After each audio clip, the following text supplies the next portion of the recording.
This video is brought to you by Iona, North America's premier charging network. With unmatched commitment to elevating the customer experience, Iona is opening America's roads to all EVs, giving drivers the coverage they need, the reliability they deserve, and the amenities they crave. Hello and welcome to another Out of Spec Reviews video. My name is Alyssa and we're here in lovely, beautiful Portugal with the new improved Lexus RZ.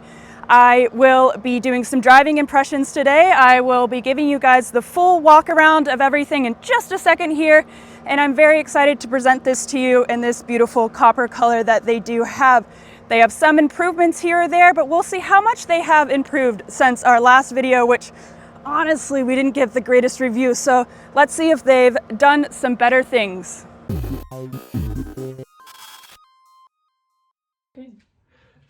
So globally, Alyssa, there's a bunch of different trim and options. Correct. And you drove in this video some trims and options that aren't coming to the US. Most of every single car that I drove is not coming to the United States because the steer-by-wire is not coming to the United States.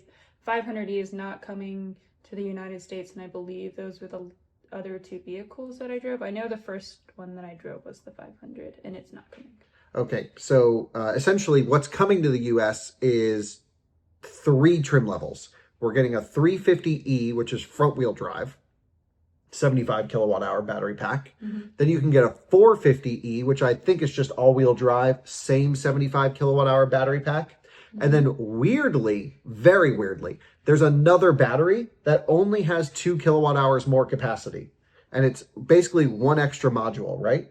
It's a 77 kilowatt hour pack. That comes on the performance trim, which is the 550E. That's the one that makes 408 horsepower. Right. So it's basically like 225 horsepower base, 408 max, but I've never seen a car offer 2 batteries where one of them is 2 kilowatt hours less than the other. Yeah, that was a big question with a lot of the journalists there. And really, their answer to every question is, oh, it's a global decision. So I never really got flat out answers of why they did the certain things that they did. Yeah, but it's, I mean, the batteries have all been improved this time around. They're all liquid cooled. Yeah. They have much better cooling. They can support repetitive driving and DC charging, which means maybe no more DC charging limit on these cars, which is a great thing. And yeah, they also have much better cold weather charging, which was a total problem for early BZ4Xs and Solteras and this type of car.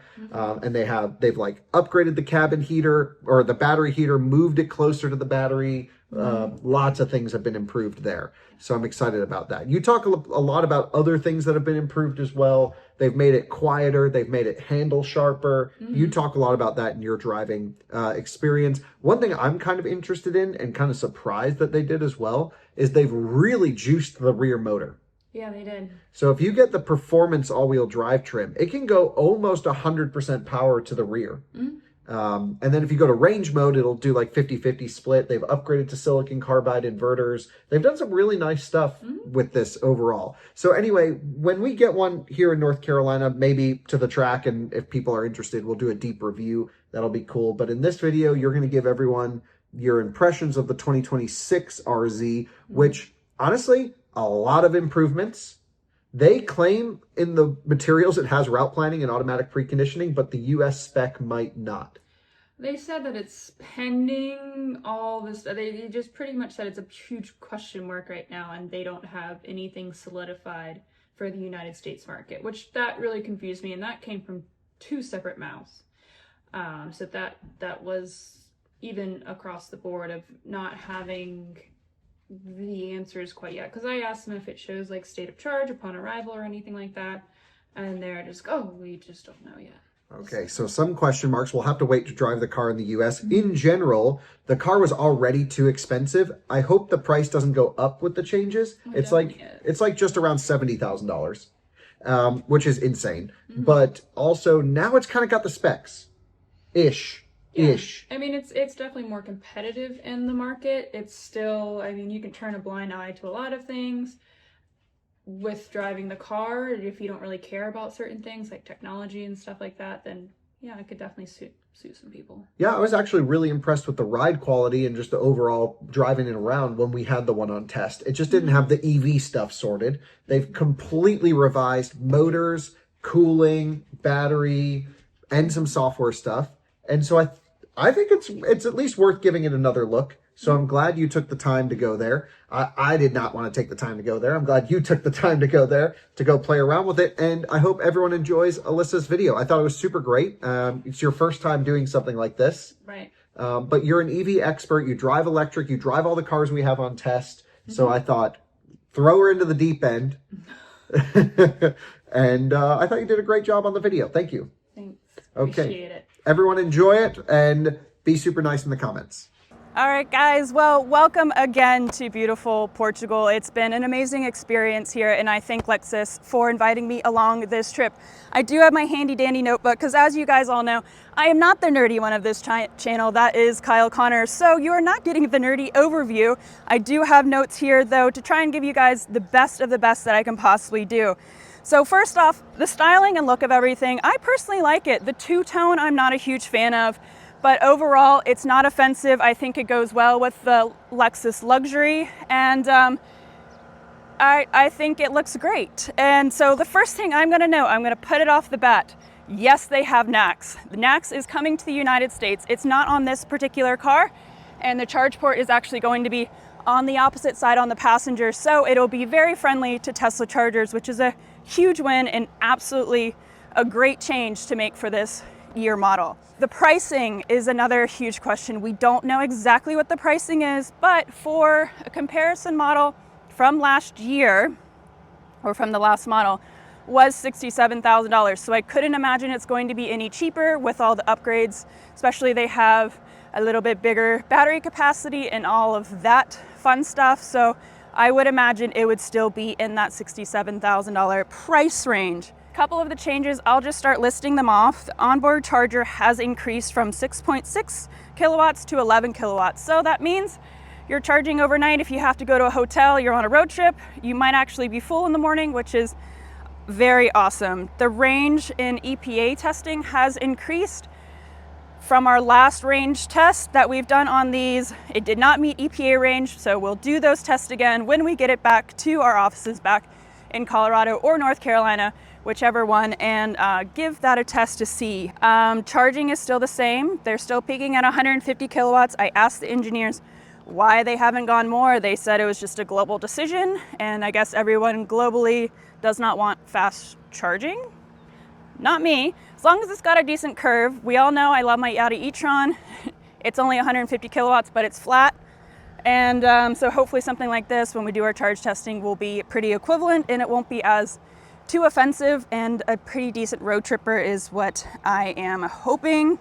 So the other thing that has changed is the overall horsepower. They've cranked it up a little bit.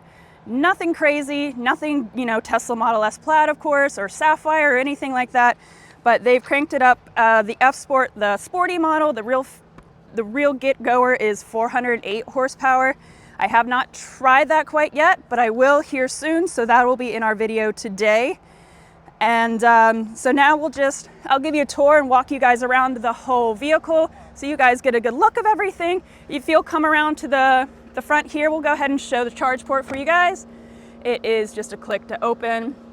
This is obviously not NACS quite yet, but it will get there. This is a Europe spec car because this is a global launch. So, and it doesn't have my professional language as a dangle dongle.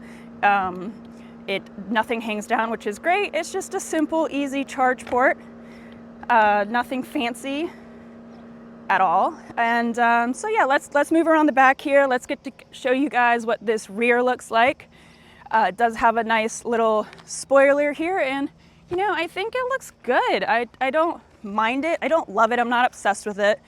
I like either really square cars or really bulby cars, so that's just me personally. So we'll go ahead and give a nice look at the trunk space here. It's good, so I'll just have you come on in here and show. So we have some underfloor storage. Okay, awesome. We've got some 220 volt charging, which obviously will be for, you know, we'll get our US spec version of this. All right, so rear space is, it's pretty great. I have plenty of legroom. I am 5'11" for reference. My legs pretty much indicate that I'm around 6 foot. I have really long legs, and this is plenty of room, plenty of head space, and I believe, yeah, this has the monochromatic sunroof, which is awesome. And just the overall ample space in here is great. Got your basic armrest with some cup holders. That sounds all good. We've got both heated rear seats, which is awesome, and some charging ports, along with another outlet, which is totally great. So now we'll hop into the front seat and I'll show you guys what's going on in that region. Okay, so hopping in here, it's great. So this is a steer-by-wire. All the steer-by-wires will have this lovely squircle wheel that we at Out of Spec are not a fans of. This is a Lexus. They have been known for some sporty vehicles. They've had some great drivetrains and really great technology. But overall, I would say I will test it out and I will let you guys know. So we'll just leave it at that. Next thing we're gonna check is the front trunk. So if you guys will follow me around to the front trunk. My lovely assistant's gonna open it for me. Thank you. All right, well, that's all we needed to see. There's nothing there. No front trunk. Oh man, huge miss.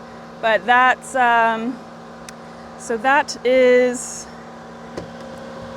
a bummer. Okay, so that's the full walk around tour. Just a couple other side notes within the technology and the app access. I did ask the engineers what they're doing with that. Is there phone for a key? The answer is yes, which is great. The only thing is that it's not standard. You have to select it. It is standard for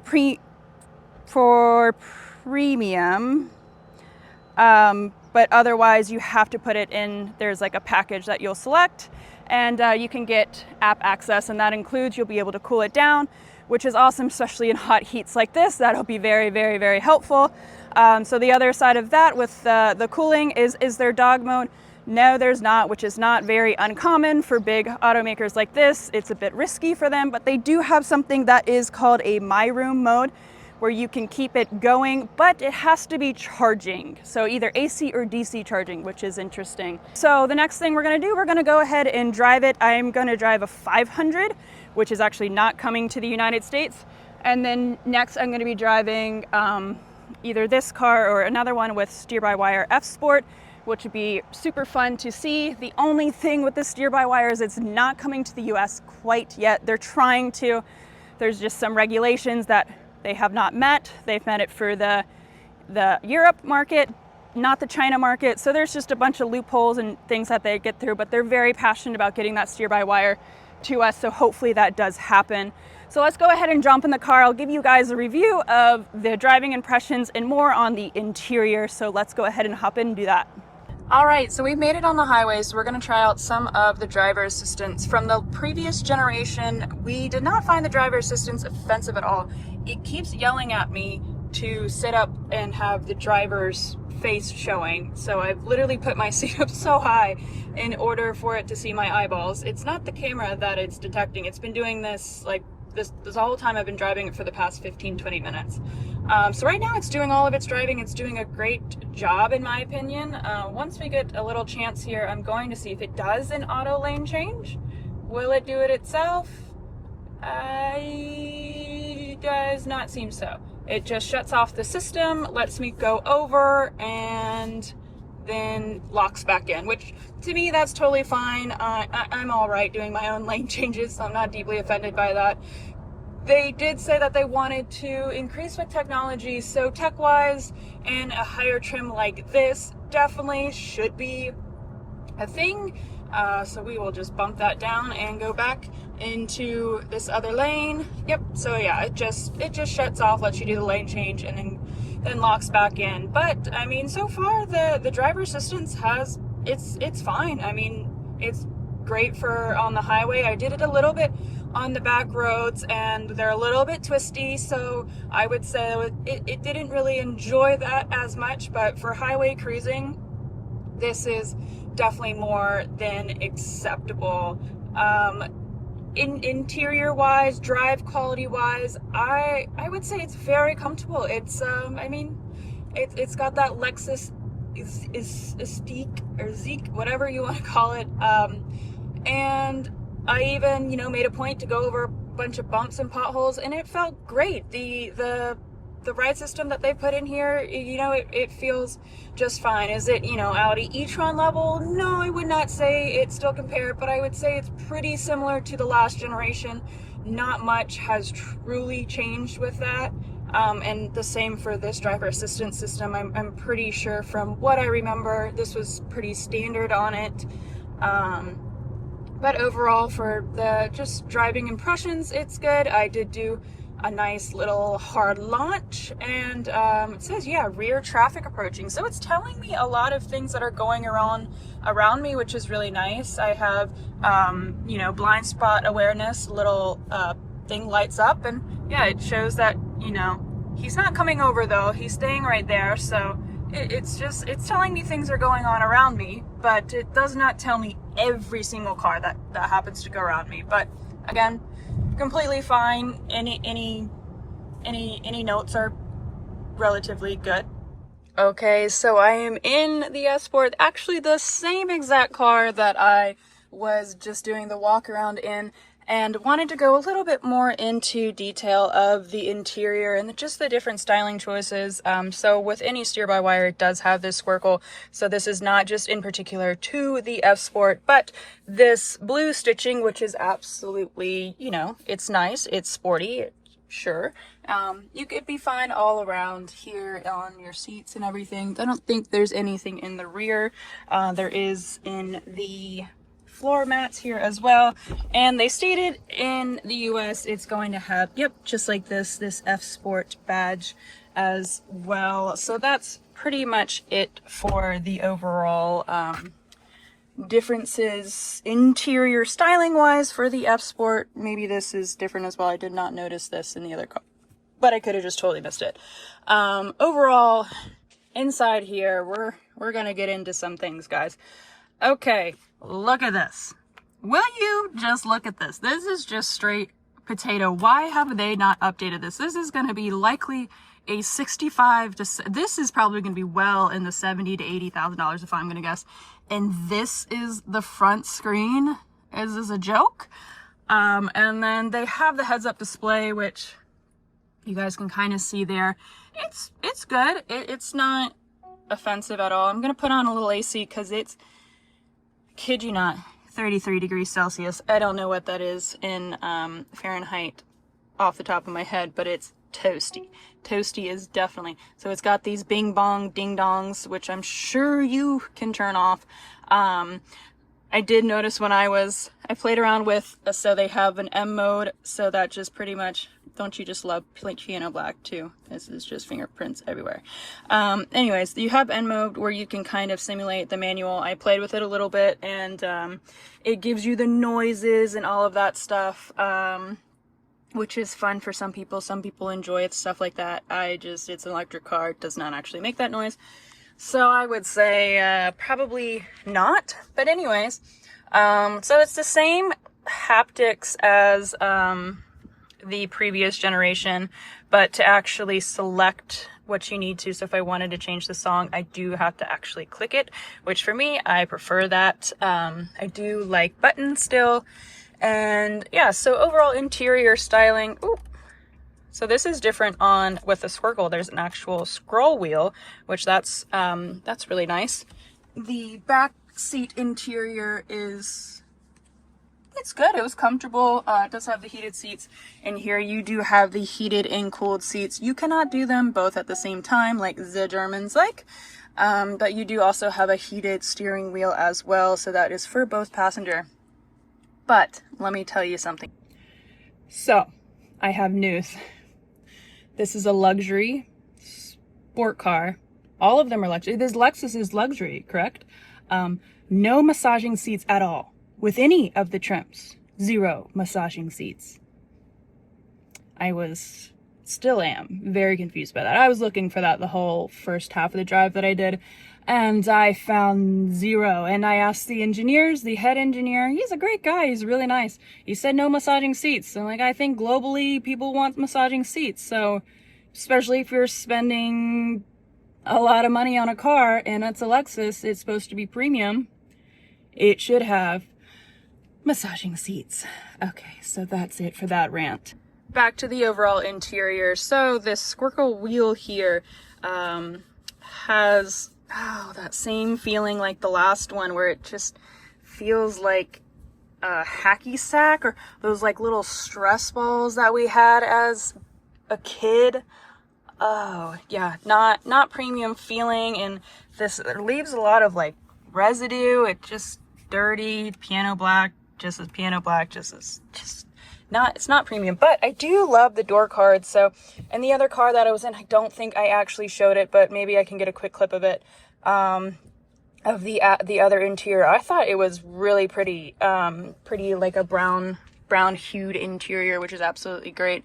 Not a huge fan of black interior, just solely for the heat, for times like this where you just don't want to have black interior.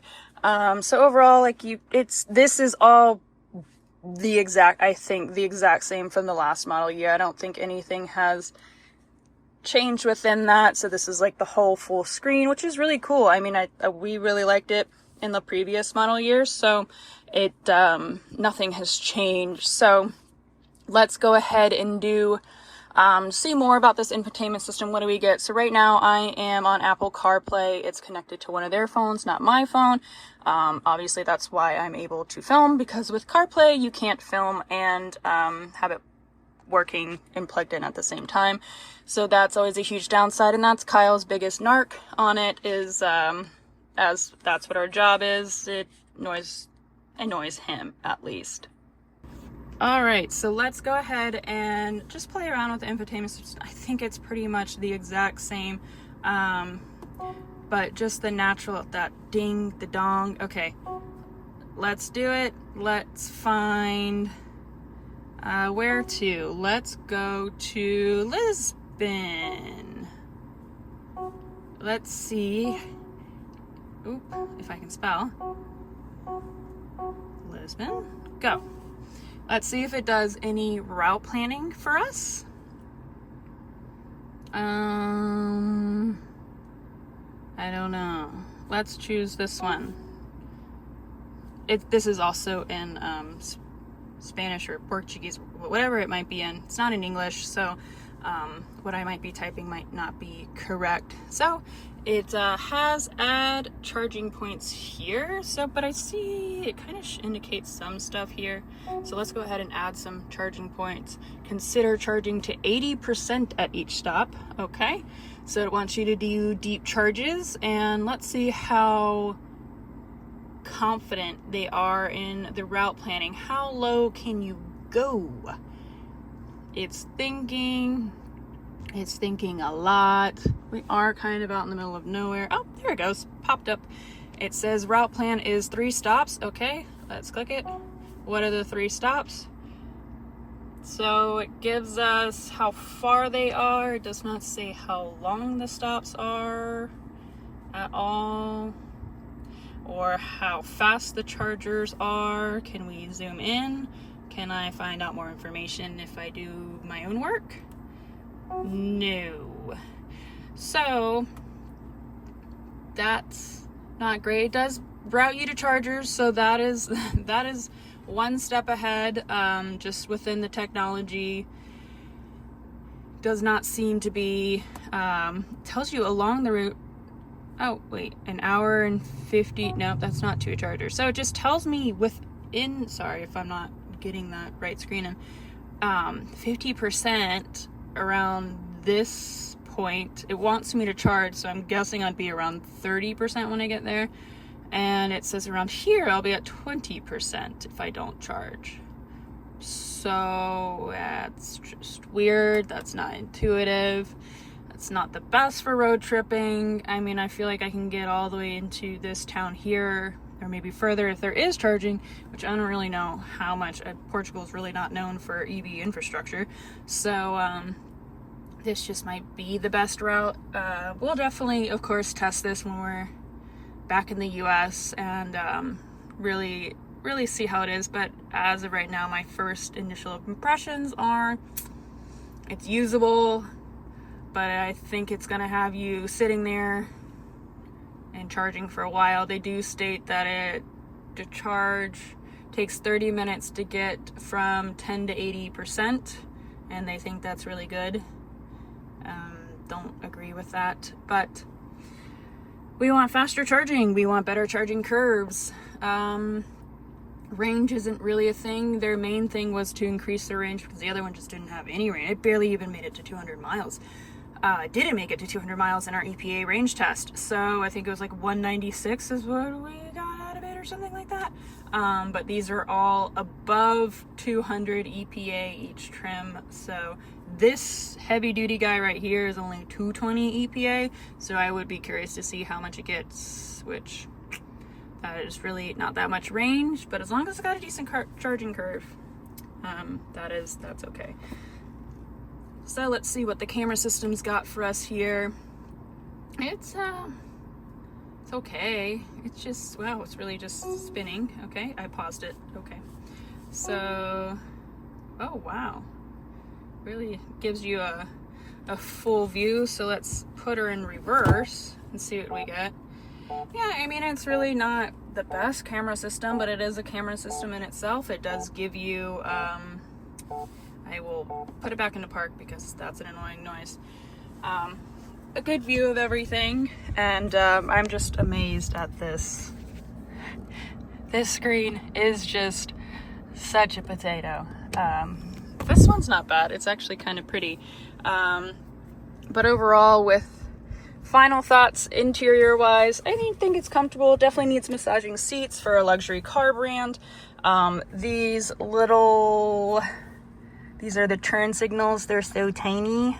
But I do love turn signals, and it's not being on the squircle, so you're not in the middle of a turn trying to, show where you're going in a roundabout as you should, and trying to find where the turn signal is. So that is a note I guess they took from Tesla's steer-by-wire that people did not like. People do like having stocks. We love stocks. Stocks are great. So I'm going to just continue on the drive, do a little bit more sporty driving, see how this thing handles and goes. Of course, I'm not crazy. I'm not wild like Kyle Connor. So there will be more of that in the future when we get this to our own personal offices. So let's put her into drive and head on out. Let's see. Nobody's coming. Let's go. Pedal down. Woo! Okay, this one gets going. Okay. More on that. Okay, so I've driven this F Sport, and it's fun. It's fun for somebody like me. I'm not of course, a professional driver by any means, but got a little tire, just a little bit of tire squeal around these corners, allegedly.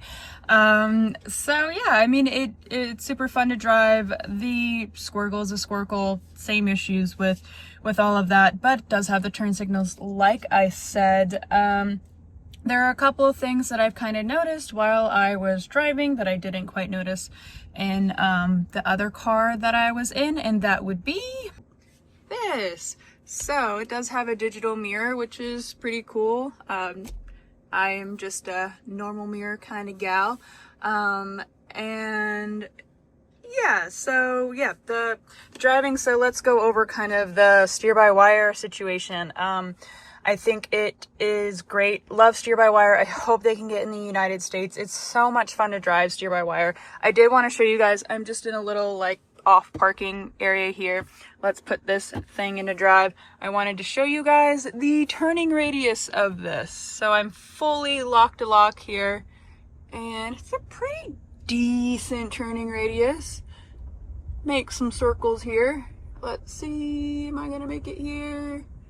No, I'm gonna go into a bush. So it's really not that great of a turning radius. It's nothing like the Cybertruck. They did mention when I was talking to some of the engineers that The steering rack is a little bit longer than the Cybertruck. Cybertruck, in my opinion, is a little bit too jerky when it comes to the movements within the steer-by-wire. It's kind of unsafe, in my opinion. I mean, you get used to it over time, but just like the littlest of movements and you're like turning a full left. So this is a little bit more practical within their use case of steer-by-wire. I enjoy it a ton. I think it's super fun. This F Sport is a lot of fun to drive. I don't think it's anything crazy by any means, but I also am not pushing it to the limits that some other people might. So when we have it back in the office, maybe we will have this F Sport and we will test that around our racetrack in North Carolina, which will be super fun to see how this thing handles around an actual racetrack. And yeah, so we're just out in the middle of nowhere and gonna continue on to my drive, but I did want to give you guys just my thoughts on this steer-by-wire and what I think of it, because I do have experience with owning the Cybertruck. Yeah, it's good. I love it. I hope they can get it in the United States. It's just so much fun to drive. It's a lot more nimble. It's a lot easier. While I'm driving down, there is another note that I wanted to let you guys know about. So the previous generation, one of our biggest harks was that it was so front wheel biased. They have actually engineered it to where it's more of a split system and they give more power to the back, which is awesome. I definitely feel that when I'm driving it. So they have a more even distribution of power with power stiffened suspension. So when you are doing, you know, your foot down to the pedal and driving a little bit fast, trying out that speed, you don't get that nosedive. So there's less of that diving, and that is something that the engineers did mention to me. So I think, yeah, all around the total horsepower of this exact car is 408 horsepower, but it is an even distribution, so makes for a better, more rear biased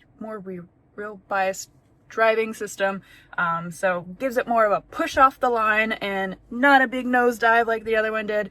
So that is a huge improvement that they did make, and do enjoy that a lot. Still enjoying this steer-by-wire.